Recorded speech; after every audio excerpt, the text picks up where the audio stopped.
Olá, pessoal, tudo bem com vocês? Sou a professora Rayane. Queria dar um aviso aqui inicial, né? Nós vamos fazer o nosso aulão hoje. Hoje nós vamos trabalhar todo o conteúdo, né? Os principais conteúdos que nós vimos, né? Aqueles que nós consideramos mais importantes para a sua prova. Então, eu gostaria de dizer que vocês devem ter bastante atenção, né? E utilizar esse tempo para sanar as dúvidas de vocês, né? A prova já se aproxima, então é um momento de foco total, né? Vamos ter bastante atenção à nossa aula de hoje, tá? Será que é uma aula mais longa, mas que vai trabalhar aí todos os conteúdos, ok? Então vamos lá, bem-vindos e bem-vindas ao nosso aulão, tá? Inicialmente, né, é sempre importante destacar as diferenças entre língua e linguagem. Nós estamos falando aí da língua portuguesa, o nosso foco e o nosso trabalho é com textos, né? Então, nós vamos aqui trabalhar com língua e linguagem, fazendo essa diferenciação para a gente recapitular aí o que nós vimos lá no início do ano, tá? Então, a linguagem é a capacidade que seres humanos têm para produzir, desenvolver e compreender a língua e outras manifestações, como a pintura, a música e a dança. Já a língua é um conjunto organizado de elementos, sons e gestos que possibilitam a comunicação. Então, a linguagem, né, é um termo muito mais amplo. A língua é uma das formas de comunicação, mas nós sabemos que a linguagem, né, ela é mais ampla, ela envolve outros tipos de comunicação, tá? A língua, né, surge em sociedade e todos os grupos humanos desenvolvem sistemas com esse fim, né? Com a finalidade de se comunicarem, de interagirem entre si, tá? As línguas podem se manifestar também de forma oral, né? No caso da nossa língua portuguesa, ou na forma de sinais, que é a Libras, tá? A língua dos surdos. Bom, texto. Então, já diferenciamos aí língua de linguagem e nós sabemos que a língua, ela ocorre, né? A gente se comunica por meio de textos, tá? Então, temos que texto é uma manifestação da linguagem. Uma mensagem é usada para transmitir informação de um autor para um leitor. Tipos de texto. Nós temos os textos verbais, né? Que valem-se apenas de palavras, e os textos não verbais.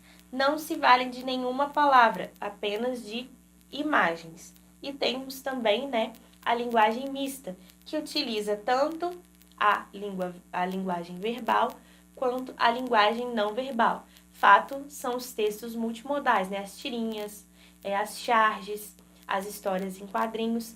Né? Ali nós temos que não apenas visualizar os balões de fala, de pensamento, nós temos também que compreender, às vezes, né, os recursos expressivos, as cores, para fazer a nossa compreensão global do texto. Então, os textos atuais, né, eles trazem muito a linguagem mista, ok? Interatividade textual. Todo texto, gente, ele é interativo, né? Quando nós optamos por escrever um texto, nós temos uma finalidade, né? Um fim, que é o nosso interlocutor, que é o leitor. Então, o texto, ele é interativo. É por isso que a gente fala na clareza, na objetividade do texto, uma vez que estamos escrevendo para um público-alvo, tá? Todo texto está para um gênero textual. Todo gênero textual está para um tipo textual. Então, nós temos um texto com certas propriedades, com certas características que o enquadram dentro de um determinado gênero. E temos um gênero com uma finalidade, com um objetivo específico que o enquadrará dentro de um tipo textual, dentro de uma tipologia textual. Gênero textual. Segundo Bakhtin, todos os textos que produzimos, orais ou escritos, apresentam um conjunto de características relativamente estáveis. Tenhamos ou não consciência delas. Essas características configuram diferentes gêneros textuais, que podem ser caracterizados por 3 aspectos básicos coexistentes: o assunto, a estrutura e o estilo, né, procedimentos recorrentes da linguagem. Então, como eu disse, gente, o gênero textual, uma definição mais simples, é um texto materializado, são os textos que circulam na nossa sociedade. Né? Nós podemos tanto ter o apagamento de gêneros que nós não utilizamos, a reelaboração de gêneros, como, por exemplo, a carta, que deixou de ser utilizada, mas hoje nós temos o e-mail, né? Que é uma carta eletrônica. ou nós temos o surgimento de novos gêneros textuais devido às demandas da sociedade, como no caso do meme, tá? Que surgiu a partir da evolução das tecnologias com a internet, tá? Então, sigamos aí. Escolher gênero textual. Então, todo autor, né, ele vai escolher, ele vai selecionar um tipo de gênero, tá? Ao qual ele vai se debruçar para produzir o seu texto. Então, vemos que a escolha do gênero não é completamente espontânea, pois ela leva em conta um conjunto de parâmetros essenciais, como quem está falando, para quem está falando, qual é a sua finalidade, qual é o assunto do texto. Então, isso aqui, gente, é a chave para a nossa interpretação. Porque é o seguinte, quando eu me deparo com um texto, eu tenho justamente que identificar com quem eu estou dizendo, né? Quem é o meu público-alvo, né? Qual é a sua finalidade? Qual que é o objetivo daquele texto? A gente sempre pergunta, né? Qual é a finalidade? Qual é o objetivo, né, do texto? Qual que é o assunto, gente? O tema principal, o tema abordado, o tema defendido, tá? Então, isso aqui a gente precisa, são as chaves para a compreensão do texto, tá? Para uma boa interpretação lá nas questões de interpretação de texto, tá? Tipos textuais. Então, falamos aí de gêneros e sabemos que os gêneros, eles apresentam determinadas finalidades e objetivos. E para isso, né, nós temos que observar aquilo que predomina. Dentro de um texto, obviamente, vai aparecer, sim, vários tipos textuais. Como, por exemplo, se eu estiver produzindo um conto, eu posso me valer não só do tipo narrativo, né, que eu vou contar uma história, como também do descritivo. Quando eu quiser descrever um personagem, descrever um local, tá? Então, eu posso sim. Mas como eu vou saber qual que é a finalidade principal, o objetivo principal? Qual é o que predomina naquele texto? Então, é isso que eu tenho que observar. Os tipos de texto são classificados de acordo com sua estrutura, objetivo e finalidade. De acordo com a tipologia textual, eles são classificados em 5 tipos: narrativo, descritivo, argumentativo, dissertativo ou expositivo e texto injuntivo. Então, temos aqui dissertativo ou expositivo. Gente, o texto expositivo, né, ele vai ter o objetivo de expor informações. Mas quando a gente fala dissertativo, expositivo, ele pode vir sim com uma argumentação, né? A diferença entre o argumentativo e o dissertativo expositivo é que o foco aqui são as informações. No argumentativo, o foco é o convencimento, tá? Então, temos aqui períodos compostos por subordinação, apresentam ideias normalmente abstratas e as relacionam umas com as outras e com a realidade. Formas verbais. Verbos no presente e no futuro do presente do indicativo, que exprimem certeza em relação ao que está sendo dito. São teórica ou cientificamente fundamentados e por isso devem garantir a autenticidade do que é dito. Então, como eu sempre falo, se você estiver com texto argumentativo, você tem que observar o que é dito. Você vai valer-se de informações do expositivo, né, justamente para dissertar, para argumentar, para defender um ponto de vista. Né? Por isso que a gente fala de argumentos de autoridade, porque eu não posso simplesmente falar minha opinião. Eu tenho que comprovar aquilo cientificamente. E por isso que na argumentação eu vou me valer desse expositivo, tá? Dessas informações científicas válidas, né? Justamente para defender um ponto de vista. Tipo de linguagem. Linguagem denotativa, ou seja, uma linguagem literal. Aqui não tem espaço para ambiguidade, né? Pode até acarretar algum problema na compreensão. Padrão formal culto na variedade linguística, porque vemos que sua função é teórica, reflexiva e estão circunscritos ao âmbito da racionalidade, motivado pelo qual deve ater-se ao literal. Então, por isso, a linguagem denotativa. Cumprem funções sociais que normalmente exigem esse registro da linguagem. Então, a função social exige que esse texto ele seja mais formal. No que se refere à pessoalidade, temos a impessoalidade, tá, gente? Eu posso ali argumentar, descrever, mas sem colocar muito subjetivo, sem sujeito, por isso a marca de impessoal, ok? Devem colocar em foco o objetivo da análise, ou seja, o assunto que se desenvolve. Então, o foco aqui é o assunto, tá? Argumentativo. O argumentativo aqui, sim, né? Através dessas informações eu vou me posicionar, eu vou defender a minha opinião. Então, Períodos compostos por subordinação apresentam ideias normalmente abstratas e as relacionam entre si com a realidade.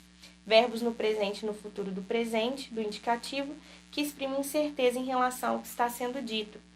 Devem convencer ao leitor, passando-lhes confiança sobre o que é dito. Então, é o que eu falei, né? Do dissertativo expositivo. Eu vou me apropriar dessas informações para que a minha argumentação ela tenha uma confirmação, uma confiança, né? Que a gente chama de argumento de autoridade. Linguagem também denotativa, né? O sentido literal. Devem ter argumentos racionais e o mais universalmente válidos possível, motivo pelo qual deve ater-se ao literal. Variedade linguística, padrão formal, culto também. Cumprir as funções sociais normalmente exigidas esse registro de linguagem. Pessoalidade também pessoal. Devem colocar em foco o objetivo da análise, ou seja, o assunto sobre o qual opinam.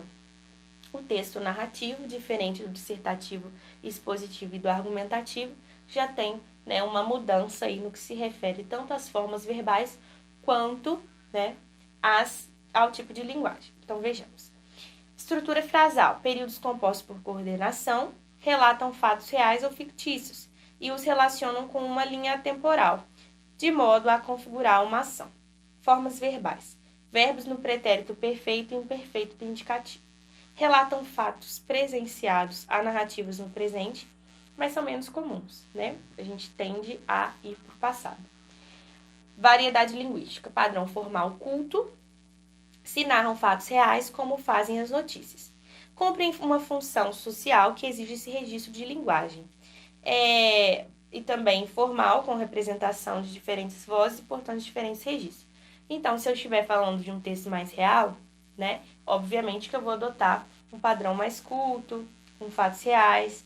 Se eu estiver num fato ficcional, pode ser mais informal, né, com diferentes vozes, com marca do discurso direto e etc. Cumpre uma função social que existe nesse registro formal ou tem um caráter dialógico, né? Marcado aí pelo diálogo com o interlocutor. São marcados por várias vozes, cuja característica variam de acordo com o perfil de quem fala, do perfil do narrador, perfil dos personagens, ok? No que se refere à pessoalidade, impessoal ou pessoal, dependendo do foco, né? Terceira ou primeira pessoa. São contados por um narrador observador ou onisciente, que informa sobre o que ocorre com os personagens, ou por um narrador personagem, que participa da história. Então, dentro do texto narrativo, a gente tem que observar o foco narrativo, tá? Em primeira ou terceira pessoa.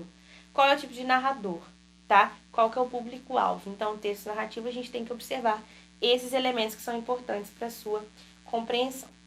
O descritivo, tá? O descritivo é aquele tipo de texto que visa descrever um objeto, um lugar, como eu citei no início, que ele pode estar dentro de contos, de crônicas, tá? Então, a gente tem que observar o que está sendo, o que é predomínio, né? Às vezes a gente tem uma biografia em que a gente cita, a gente descreve o tempo todo, né, a vida de alguém. Então, a gente tem que observar o que está sendo mais recorrente ali naquele texto. A estrutura frasal. Períodos simples, muitas das vezes na voz passiva, e períodos compostos por coordenação. Enumeram características de um certo objeto ou de uma situação. Verbos no presente, do indicativo, e na voz passiva. Retratam a natureza de um objeto ou pessoa, ou apresentam uma situação, uma cena estática, tá, pessoal? Qual que é a linguagem? Denotativa ou conotativa? Vai depender também. E, com isso, né, a gente tem que ater-se ao literal, se for uma linguagem mais literal, né, se for algo mais real, apegado à realidade. Como eu digo aqui, quando integram texto dissertativo argumentativo, mas podem ter caráter conotativo, quando fazem parte de textos literários. Cumprem funções sociais que normalmente exigem esse registro de linguagem, uma vez que também utilizamos o padrão formal, tá? E pessoalidade pode ser pessoal ou impessoal, também vai depender ali de quem escreve, qual é a função daquele texto. Coloco em foco, às vezes, o objeto, a impressão que este causa e quem o observa. Instruir, instrucional. Estrutura frasal, período simples, devem ser de fácil entendimento, motivo pelo qual evitam estruturas frasais mais complexas, né? Ou verbos no modo imperativo, tá? Tem caráter prescritivo e busca estabelecer uma relação com o leitor, a qual se evidencia nas formas verbais, uma vez que o modo imperativo ele dá sugestões, conselhos, né, expressa uma certa obrigatoriedade, então por isso essa maior relação com o interlocutor. Linguagem denotativa também, né, linguagem clara, literal, tá? E padrão culto, uma vez que as instruções devem ser apresentadas de maneira clara e objetiva para facilitar a compreensão e culto para cumprir também as funções sociais. No que se refere à pessoalidade, impessoal e marcado pela interlocução, uma vez que eu vou me dirigir ao meu interlocutor, né, por meio dos verbos no imperativo. Então, coloque em foco as ações e os procedimentos a serem realizados pelo leitor. E só para a gente relembrar aqui quais seriam os elementos da comunicação que a gente tem que pensar na hora da interpretação do texto. A gente tem o remetente, né, aquele que vai escrever, o meu autor, que eu tenho que observar, para quem ele está escrevendo, qual que é o meu público-alvo, como ele está se comunicando, através da língua portuguesa, né, que é o meu código, e qual é o conteúdo que vai ser transmitido, qual é o tema, qual é o assunto, né, que faz parte ali da minha mensagem. E, a partir disso, observar o contexto em que tudo isso está inserido, porque o contexto ele nos dá muitas pistas que a gente precisa observar, tá? Agora, vamos falar um pouquinho aí das funções da linguagem. Nós temos função emotiva, né, traduz opinião, sentimento do emissor, né, por meio da mensagem. Nas cartas, onde nós encontramos, né, nas cartas pessoais, poemas, confessionais, canções sentimentais, artigos de opinião, diário, há o predomínio dessa função emotiva. A função conotativa da linguagem influi no comportamento do receptor da mensagem por meio de um apelo, ordem, súplica ou sugestão. Entre os gêneros em que há o predomínio dessa função estão anúncios publicitários, discursos políticos, né, pessoal, apelativo e previsões, entre outros. Linguagem referencial traduz objetivamente a realidade, privilegiando o referente da mensagem, isto é, o assunto de que se fala. É a função que predomina nos gêneros de caráter científico, didático e jornalístico. A função poética da linguagem enfatiza a elaboração da mensagem de modo a ressaltar o significado e produzir um efeito artístico. Tem seu lugar privilegiado nos gêneros literários, mas podemos encontrá-la em anúncios publicitários, em canções, né, etc. Função metalinguística, né, eu acho que é a mais fácil de ser identificada, uma vez que é utilizar a língua para explicar a própria língua. O exemplo é a gramática, né? O que seria a gramática? A gramática prescritiva é a previsão, né, as regras de uso de como uma língua deve se comportar. Então, eu utilizo a língua para explicar a própria língua. Isso é a função metalinguística. Então, vejamos aqui.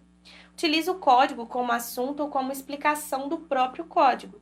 Os exemplos mais comuns em que há predominância dessa função são as aulas, os livros de gramática e os dicionários. Há também metalinguagem em um poema que reflete sobre a criação poética de um filme em que tematiza o próprio cinema, tá? Fática. Abre, prolonga, testa ou interrompe um canal de contato entre emissor e receptor. Em textos orais, por exemplo, essa função se manifesta todas as vezes em que se inicia e termina um ato comunicativo. Vejamos então, vamos fazer uma recapitulação aí das principais figuras de linguagem, uma vez que a gente precisa dominar esse conteúdo tanto para a prova de língua portuguesa quanto para a prova de literatura. Uma vez que na linguagem poética, né, nos textos poéticos, textos literários, né, nós consideramos tudo que é texto, a gente considera sim texto literário, né, numa perspectiva da teoria da literatura. Mas a gente sabe que sim, os autores valem-se de muitas figuras de linguagem para fazer essa representação de uma linguagem mais poética.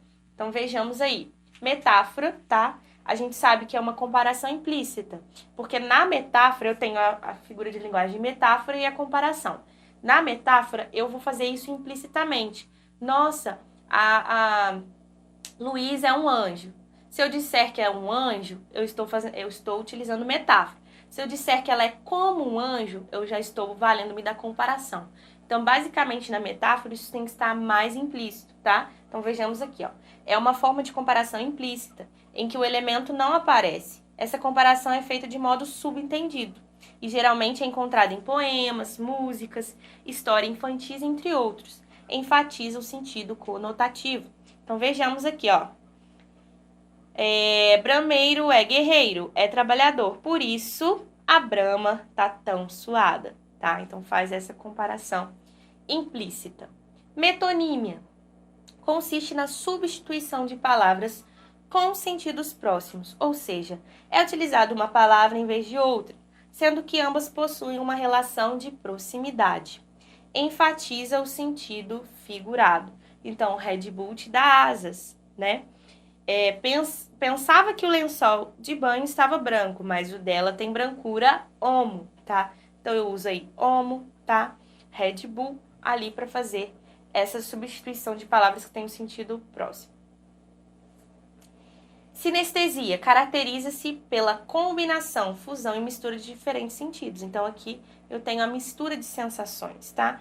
Doce, você tem um jeito doce, o seu olhar é doce, tá? Então, a mistura, o olhar doce, né? Misturando visão com paladar, tá? Mas gosta de boteco, de cerveja de garrafa, tá? Alegoria. Caracterizada como um conjunto simbólico criado para transmitir um segundo sentido além do literal das palavras, tá? Então, quando vai além do que já está sendo dito. São utilizados em provérbios, fábulas com fins morais e parábolas da Bíblia, né? Então, quando tem aquela mensagem ali subtendida que vai um pouco além do que aquelas palavras querem dizer, tá? Só dizer paz, né? Que o mundo tenha paz, eu posso dizer várias coisas ali a partir dessa imagem. Catacrese, gente. A catacrese, ela é bem simples, tá? É a utilização de uma palavra fora do seu significado original, tá? Por falta de outra palavra que eu responda ao conceito, talvez pretende nomear. Também pode ocorrer quando o termo for específico de um conceito como técnico ou formal. Por exemplo, céu da boca, asas da caneca, tem até aqui, né? No céu da boca, literalmente um céu ali dentro da boca da pessoa.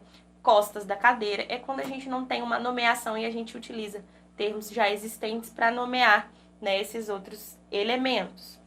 Pleonasmo. Pleonasmo é a famosa redundância. Lembrando que o pleonasmo ele pode ser vicioso, né, aquele que a gente subir para cima, descer para baixo, que a gente não percebe, e pode ser também o pleonasmo enfático, né, que a gente busca enfatizar um determinado elemento, então a gente faz essa repetição, né, consciente, vamos dizer assim. Pleonasmo, também chamado de redundância, se caracteriza pelo uso excessivo de palavras na transmissão de uma mensagem, ou seja, provocando a repetição de ideias. Ele pode ser uma figura de linguagem, pleonasmo literário, que visa intensificar o valor expressivo das palavras, reforçando o que está sendo transmitido, captando a atenção ou despertando sentimentos. Vou ler o segundo apenas. Ó mar salgado, quanto do teu sal são lágrimas de Portugal. Então, a gente tem a repetição em mar salgado, quanto do teu sal, tá? Fernando Pessoa. Antítese, gente. Vamos observar que a gente tem a antítese e o paradoxo. A antítese são os antônimos, são as palavras que têm sentidos opostos. No paradoxo, eu já tenho a ideia que é oposta. Eu penso uma coisa, ele pensa outra. As nossas ideias se contrastam, então eu tenho um paradoxo. Aqui não. Aqui são palavras, termos que se opõem. Então, vejamos. Amor e ódio, frio e quente, vida, morte, tristeza e felicidade, bonito e feio, paraíso e inferno, sol e chuva, céu e terra, luz e escuridão, verdade versus mentira. E a gente vai ver aqui no paradoxo isso, né, sendo contrastado através de ideias distintas. O paradoxo ele pode ser utilizado tanto na linguagem oral quanto na linguagem escrita e caracteriza-se pela fusão de dois elementos na representação de uma ideia. Então, por exemplo, feliz segunda-feira, a mãe de todos os oxímoros. Então, assim, como assim, gente? Feliz segunda-feira? Quem é feliz na segunda-feira? Né? É isso que está dizendo aqui. Então, eu tenho essa contradição de ideias que caracteriza o meu paradoxo, tá?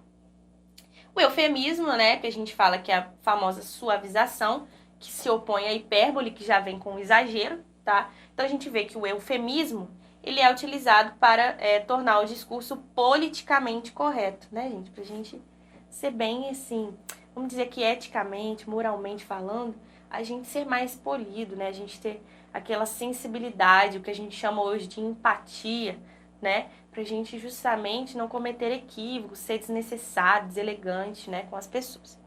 Então, a gente utiliza, né, para esse politicamente correto, para que a utilização de palavras e expressões seja mais agradável, menos negativo, tá? Possibilita um menor impacto e suavização do discurso em situações de morte, situação de separação, assuntos agradáveis ou que gerem discórdias, tabus, entre outros. Exemplo, fofoqueira não, querida. Eu sou produtora de biografias orais não autorizadas, né? Então, nada de fofoca por aqui. Hipérbole. Caracteriza-se pela atribuição de exagero a palavras e expressões de forma intencional sobre uma determinada ideia. Tem como finalidade expressiva destacar, intensificar ou enfatizar um sentimento ou uma ação. Então, a gente tem aqui, vive nadando em dinheiro, eu morri de dor, gente. Quem que morre? Se você morreu de dor, então você nem viu, você morreu, né? Mas a gente utiliza esse morrer aí justamente para fazer aquele drama, tá? Então a gente vê a hipérbole aí em discursos dramáticos, peças teatrais, em que o drama, né? Ah, eu vou morrer, né? A gente fala morrer de amor, morrer de chorar. Enfim, essa linguagem é bem marcada pela essa dramatização, tá? A gente vê a hipérbole. E a ironia, né? Que exige um certo grau de interpretação de texto, porque a gente fala assim, nossa, não sabe interpretar texto, né? Porque não compreendeu a ironia. Eu vejo esses comentários na internet. Por quê? Porque a ironia basicamente é dizer uma coisa, mas querendo dizer outra coisa. Então, por isso a gente fala, né, tá sendo irônico. Nem sempre seu uso está relacionado com efeito de humor. Ela pode ser usada para ridicularizar e desvalorizar alguém ou alguma situação. Então a gente vê, olha só quem chegou, não está nem um pouco atrasado, ou seja, está super atrasado. Então, eu digo uma coisa querendo dizer outra. A personificação, pessoal. Utilizado na linguagem oral e na escrita, caracteriza-se pela atribuição de características, ações e sentimentos próprios de seres humanos a seres inanimados e a seres irracionais. Então, eu detesto sopa, odeio sopa, não suporto sopa. Quem que tá falando, gente? A plantinha. Mas o falar, né, principalmente através da língua portuguesa, é uma característica o quê? Humana.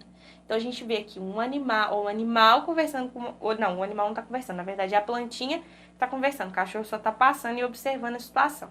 Então, a gente tem aqui. E o pior, continuam me dando sopa, né? O menino ali não gosta da sopa da mãe e fica dando pra planta. E a planta fala, nossa, eu odeio sopa, não aguento mais sopa. Então, a gente vê isso acontecendo, principalmente em história em quadrinhos, em contos, tá? Em textos mais ficcionais. A gente tem aqui o uso da personificação. E também, por último, aqui temos a onomatopeia, que é a representação de sons, que é bem tranquilo, né? Então, a gente tem o pou, né? Para representar justamente esses sons emitidos aí. Bom, e temos aqui também a paronomásia, né? Que caracteriza-se pela utilização das palavras parônimas, tá? O que são palavras parônimas? Palavras com significados diferentes, mas a escrita e a pronúncia, ela é parecida, tá? Então, geralmente estão presentes em trocadilhos e jogos de palavras, com o intuito de confundir o leitor, possibilitar duplo sentido. Então, a gente tem aqui, né? Antes eu sofria, agora eu sou fria, tá? Como interpretar um texto? Gente, vamos às dicas de interpretação, né? A gente sabe que o Pismo tem trocentos textos, então vamos fazer aí uma boa interpretação. Não vamos perder essa não, tá? Prova de língua portuguesa é para gabaritar, gente. A gente sabe aí que outras matérias vêm com nível de dificuldade em que sentido? Se você não sabe uma fórmula, você não faz, né? A questão. Então vamos aí que a gente já tem um texto ali para você só interpretar e fazer uma boa interpretação, já é para gabaritar, já é para garantir os pontos aí na sua prova, tá? Então como fazemos para interpretar? Treine os olhos, tenha foco, tenha objetivo, não se distraia com um coleguinha que tá abrindo pacotinho de biscoito ou que tá comendo lápis, mordendo caneta, nervoso, mascando chiclete, batendo a caneta na mesa, tomando água toda hora, pedindo para ir no banheiro de 2 em 2 minutos. Não se distraia com isso, gente. Tenha foco, chegue para a prova bem alimentado, sente-se ali, tome água nas horas necessárias, não fique comendo desesperadamente, aproveite o tempo, né? Eu lembro que eu fui fazer pizza, a menina chegou com uma sacola, falei, gente, ela tá indo pro cinema pra ir fazer prova. Então, não façam isso, sabe? Não percam tempo comendo demais. Leva um lanchinho pequeno para na hora que bater aquele cansaço mental, com uma hora de prova, coma alguma coisinha, toma um pouquinho de água. Mas uma hora de prova, repito a ação justamente para restabelecer o foco cerebral ali na minha prova e não ficar distraindo, gente. Tempo em vestibular é ouro, tá? Por causa de 10 ou 15 minutos, pessoas acabam perdendo tempo e aí chega no final, preenche gabarito errado, porque faz correndo, vê que o tempo tá acabando, começa a chutar a questão do gabarito. Não vamos cometer esse tipo de erro em um vestibular que vocês têm uma chance, tá? Aproveitem essa chance. Então aprendam a se concentrar, desviem, né? Esqueçam que tem gente em volta de vocês, foquem na sua prova. Evite falar e pensar enquanto lê. Começou a ler, termina, vai lendo o texto assim de forma globalizada, vai lendo e assimilando aquelas informações. Siga em frente com a leitura, né? Use a técnica de skimming, de scanning, com bastante atenção, né? Leia constantemente, gente. Eu falo isso desde o início do ano. Vai ler uma revista, vai ler um jornal, ao invés de ficar vendo story no Instagram. Por quê? Porque isso agrega informação, agrega conhecimento, gente. A gente aprende a ler lendo. A gente aprende a escrever escrevendo. Não tem regras, tá? Ah, leia assim para você ler melhor. Não, leia. Quanto mais você lê, mais habilidades de leitura você vai desenvolver, tá? O nosso cérebro, ele precisa ser moldado, né? A gente tem que plastificar aí o nosso cérebro para ele aprender. É disciplina mesmo, é disciplinar o nosso comportamento para que a gente tenha essa prática e desenvolva essas habilidades. Um leitor proeficiente é um leitor que lê muito, que lê sobre tudo, não só romance, não só contos de terror, mas lê sobre tudo, se informa, tá? Então leiam qualquer coisa, ok? O texto, né? A gente falou que é uma corrente, coerentes significados, possui o leitor, o autor e o texto, pra gente resumir. Coesão, gente, se um texto, né? A gente falou de texto, eu tenho um leitor, então eu tenho que prestar atenção nas minhas escolhas. Um texto, ele precisa ter coesão, tá? Contribui para a produção no sentido de uma mensagem, gente. A coesão são os recursos que vão encadear o meu texto. Não vai ficar aquela coisa assim, parece que eu peguei uma frase daqui e joguei. Sabe quando a gente pega um cadinho de um texto de um site, um cadinho do outro e junta? E fica aquela coisa nada a ver? Isso é falta de coesão, tá? Por quê? Porque eu não fiz o encadeamento entre as minhas sentenças. Tá tudo jogado ali como se fosse simplesmente. Eu não uso nenhum conectivo.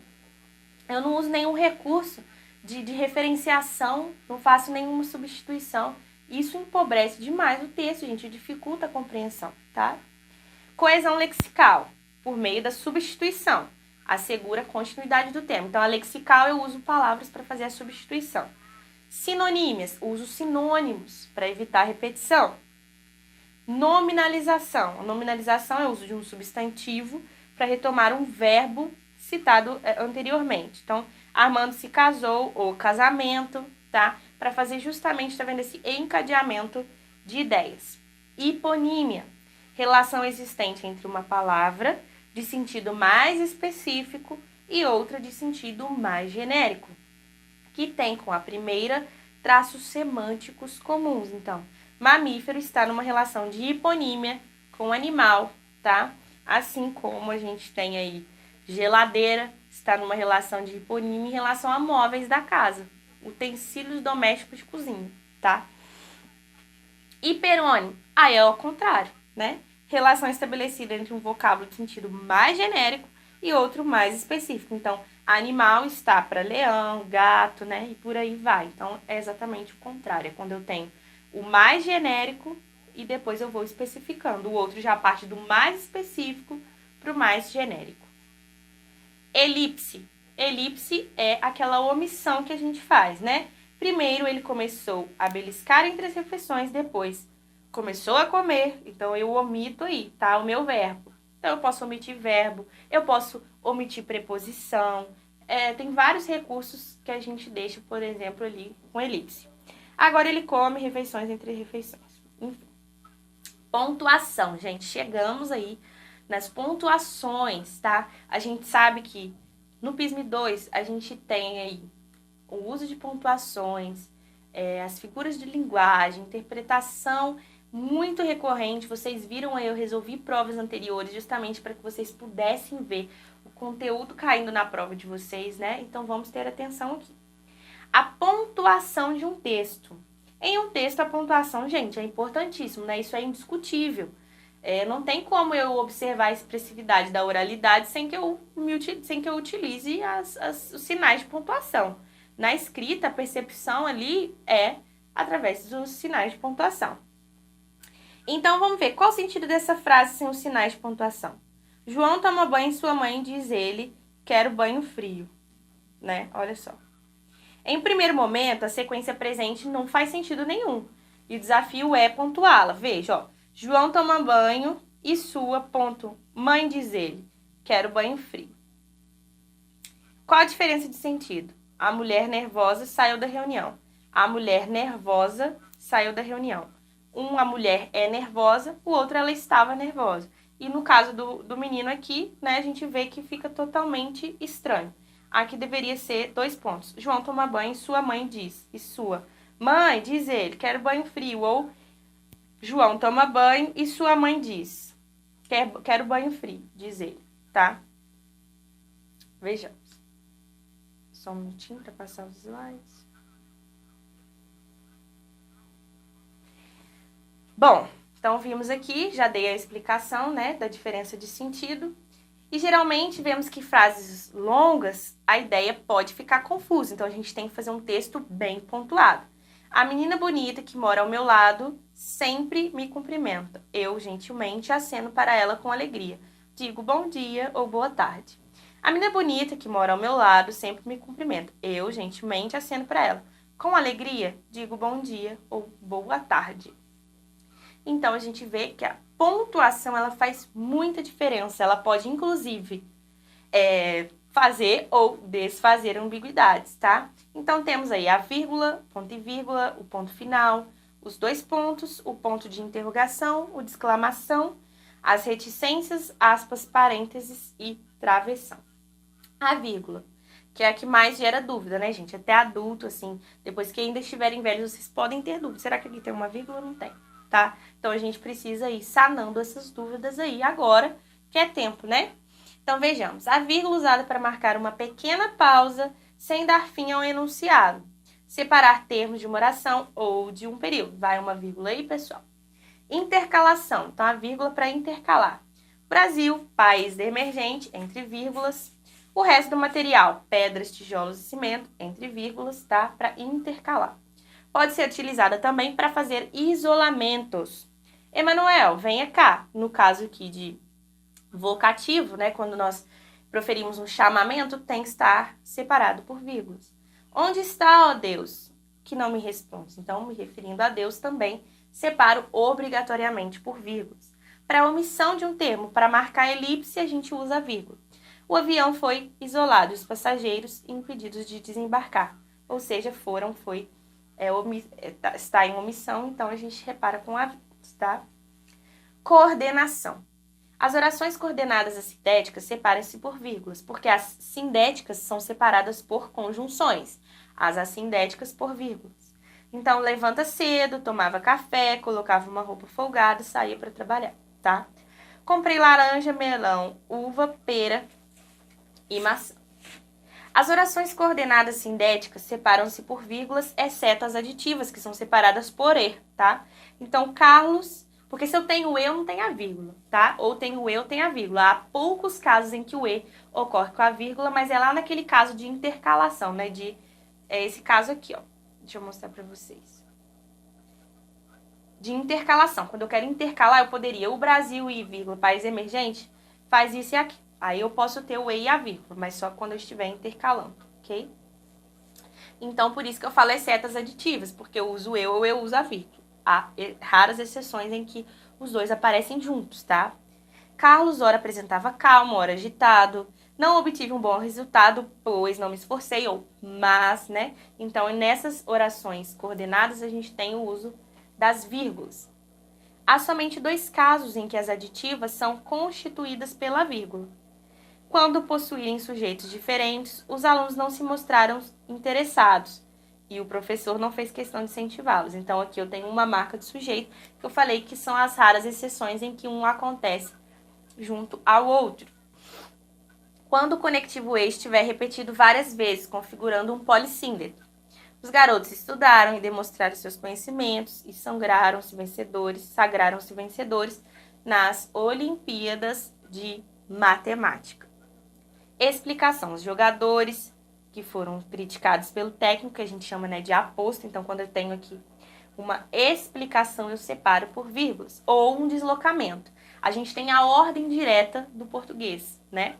Aí, quando eu quero inverter, colocar na ordem direta ou deslocar expressões da minha oração, eu tenho que colocar a vírgula para marcar, tá? Então, por exemplo, ele saiu bem cedo para trabalhar no dia seguinte. Se eu desloco no dia seguinte para frente, então fica no dia seguinte, vírgula, ele saiu bem cedo para trabalhar. Ou na semana passada, vírgula, fomos todos ao cinema. Não se usa vírgula para separar sujeito do verbo, gente. Sujeito, verbo, predicado, não tem vírgula. Eu separo por vírgulas os adjuntos, adverbiais, né? Eu separo por vírgulas as explicações, os apostos, né? Os vocativos. Os cachorros de raça fugiram do canil. Não, gente, não posso separar sujeito de verbo. Verbo do objeto. A professora ensina música aos alunos. Não tem vírgula aí também não, tá? Não se usa vírgula para separar nome do adjunto adnominal. O filho, caçula, não pode, gente. Adjunto adnominal anda juntinho do seu nome ali, ao qual ele está, né, se referindo, igual ao complemento nominal. Oração substantiva de sua principal. Por exemplo, espero que, não pode separar, tá? Então, a vírgula, ela pode ser uma pausa ou não, né? Como a gente viu os casos aqui. Então, a gente tem que ter atenção, tá? Saber colocar e interpretar o porquê que ela foi utilizada. Porque a gente vê que no PISM é uma reflexão sobre o uso da língua, sobre a forma como ela é utilizada. Então, eu não só tenho que saber usar, mas por que eu uso. Porque é isso que pode ser cobrado de vocês. Por que existe? Ou, nas orações, mostre onde a vírgula foi colocada adequadamente, tá? Isso pode acontecer. E nós temos aqui, né? Aula de português. Uma vírgula. Não vai ter copa, não vai ter copa. Tá vendo? Faz toda a diferença. Ou mãe só tem uma, mãe só tem uma. Né? Então, no primeiro só tem uma mãe e no segundo mãe só tem uma, né? Alguma coisa ali que está falando com a mãe. Ponto e vírgula. Emprega-se nas orações coordenadas, adversativas e conclusivas, quando apresentam conjunção proposta depois ao verbo. O garoto queria sair com os amigos. Seu pai, entretanto, não deixou. O menino respondeu mal ao pai. É, portanto, um impertinente. Ok? Ponto e vírgula também para separar enunciados e enumerativos, que é o mais comum, né? São gratuitos para o reconhecimento dos pobres na forma de lei, registro civil de nascimento, certidão de óbito, ponto e vírgula. O último eu fecho com um ponto final. É empregado no final da frase, né? O ponto final. Em frases declarativas, tá? Ou em abreviaturas. Então, encontrei no álbum de fotos um antigo retrato de minha mãe, ponto, frase declarativa, ou avenida, né? Sendo ali usado como em sua abreviatura. Prof, DR para doutor, ponto, tá? Ponto de interrogação, né, gente? Fácil. No final de frases interrogativas diretas. Quem é aquele homem, mãe? Como vai? Tudo bem? Quando será a prova do Enem deste ano? Né? Já foi. Próxima prova, domingo que vem. Ponto de exclamação. É empregado no final de frases exclamativas para indicar estados emocionais, como surpresa, espanto, admiração, alegria, dor, tá? Ai, que susto! Não faça isso. Nossa, Geraldo, você por aqui, né? E a gente tem que apropriar isso aí no discurso, gente. Se eu peço a leitura dos alunos, nossa, Geraldo, você por aqui não é isso. Ponto de exclamação tá ali para justamente mostrar a emoção na hora da leitura. Combinado? 2 pontos. É empregado para introduzir falas de personagens, citação, explicação ou esclarecimento. Ela disse, vamos embora. Não me esqueci de trazer o que você pediu. 2 pontos, a bola e a chuteira. Então, para introduzir uma fala. Travessão. Empregado no discurso direto, para mudar para indicar a mudança de interlocutor, e em orações intercaladas. Então, o balconista perguntou-lhe o que a senhora deseja. Aqui no discurso direto e embaixo. O Rio de Janeiro, esperamos seriamente, sairá da crise financeira, né? Aqui no caso desse segundo exemplo, a gente também poderia usar parênteses ou vírgulas. Parênteses usados para informações acessórias ou citações de fonte. ABL, Academia Brasileira de Letras, tá? Então, gente, se vocês forem fazer uma citação, estou escrevendo uma resposta, quero citar algum órgão governamental ou qualquer coisa que tenha a sigla, né? Escreva o nome e coloque a sigla entre parênteses ou vice-versa, né? A ABL, Academia Brasileira de Letras, foi fundada em 1987. Agora eu quero contar as histórias da beira do cais da Bahia, Jorge Amado Marmoto, para colocar a referência. Reticências podem indicar interrupção de fala, alegria, ironia, silêncio, dúvida ou ameaça. Surpresa. As leis são para todos, mas no Brasil, interrupção. Não quero a ver, nem falar com ela. Não, nunca mais, tá? Seu presente é, surpresa, uma bicicleta. Uhul. Aspas. Podem indicar citações, ênfase, estrangeirismos, gírias, ironia e especificação de um termo. Como afirmou Descartes, penso logo existo, né? Para indicar ali uma fala de alguém. Os alunos receberam feedback, né? Para marcar ali estrangeirismo. Que belo trabalho, ênfase, você conseguiu estragar tudo que já estava feito. O filho levou um não, tá? Aqui também, marcando a ênfase, uma vez que o belo trabalho, né, marca ali a ironia. Então, gente, quando vocês também forem se referir a algo do texto, né, que vocês retirem, não esqueçam de marcar com as aspas, se for uma fala do texto. Não adianta assim, retire do texto, vocês retiram e eu não coloco aspas, né, não vai estar certo. Tem que usar aspas para mostrar que vocês tiraram do texto, tá? E com isso, né, nós revisamos aí os principais conteúdos que podem ser abordados no PISM 2, em que a gente tem, né, pontuação, os tipos de linguagem, as dicas para interpretação, porque a gente sabe que no PISM 2 a gente tem uma interpretação muito enfática, né? Observar a finalidade do gênero, as características, é por isso que a gente fala, leiam, porque se vocês leem bastante, vocês vão conhecer muitos gêneros textuais. Conhecendo muitos gêneros, fica mais fácil de interpretar quando você já conhece aquele gênero. Olhei para o texto, identifiquei o gênero, eu já posso dizer qual que é a finalidade. Ali, pelo título, né, as características, eu já consigo delimitar o meu tema. Então, observar essas características são essenciais, observando também a pontuação. Eu não trouxe aqui a classe de palavras, né, porque eu dei uma aula bem detalhada, mas vamos lembrar que as classes de palavras também são abordadas no PISM 2. Já vimos cair aí pronomes, verbos, apesar de aparecer mais no PISM 1, pode acontecer de ser cobrado também no PISM 2, assim como também a relação entre as orações, né?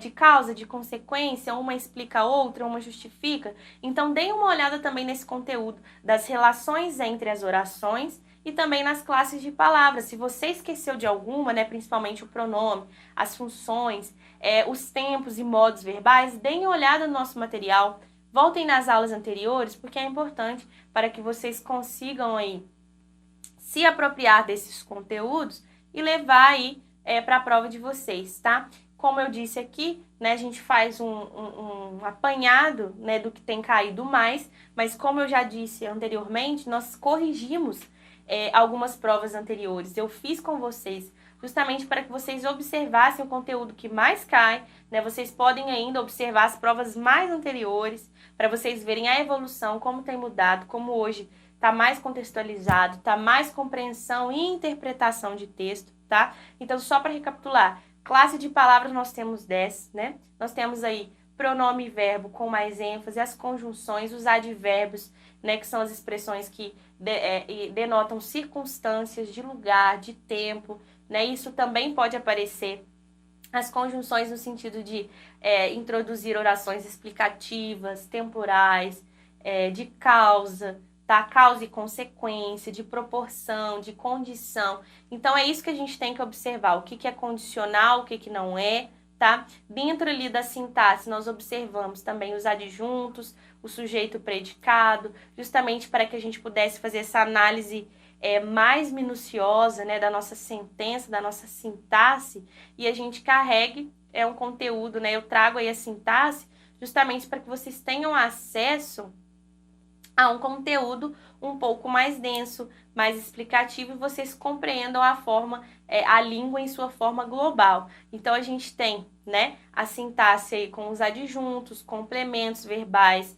complemento nominal, né? A gente falou um pouco sobre isso, né? Eu trouxe para que isso amplie o conhecimento e volte aí o que a gente já aprende no fundamental, só que aqui um pouco mais aprofundado. Eu falo de concordância, né, para que vocês possam elaborar respostas com uma concordância verbal, concordância nominal, gente, porque a gente não pode dar mole lá na prova discursiva e simplesmente errar a ortografia, errar a concordância.